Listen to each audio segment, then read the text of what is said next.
காற்றாற்று வெள்ளத்தில் கரைந்து போகின்ற களிமண் அல்ல நான், அந்த காற்றாற்று வெள்ளத்தின் திசைவெளி போக்கையே தீர்மானிக்கின்ற கடும் பாறை என்று பறைசாற்றிய புரட்சியாளர் அம்பேத்கருக்கு பிறகு என்மானம் பெரிதல்ல, தமிழர்களின் தன்மானமே பெரிதென கிளம்பிய தந்தை பெரியாருக்கு பிறகு ஆண்ட பரம்பரை மீண்டும் ஒரு முறை ஆள நினைப்பது என்ன குறை என்று சித்தாந்தத்தை உருவாக்கிய மேதகு பிரபாகரனுக்கு பிறகு களமாடிக் கொண்டிருக்கின்ற எழுச்சி தமிழரின் வழிகாட்டலில் கள்ளக்குறிச்சியில் அரசியல் பயிற்சி பட்டறை சிறப்பாக நடந்து கொண்டிருக்கிறது.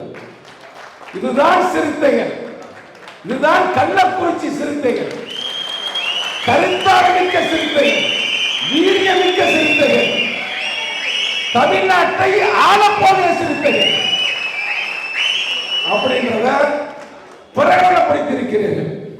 அந்த வகையில் கள்ளக்குறிச்சி சிறுத்தைகளுக்கும் எழுச்சி தமிழின் சார்பாக, தலைமையின் சார்பாக வணக்கத்தையும் வாழ்த்துக்களையும் தெரிவித்துக் கொள்கிறேன்.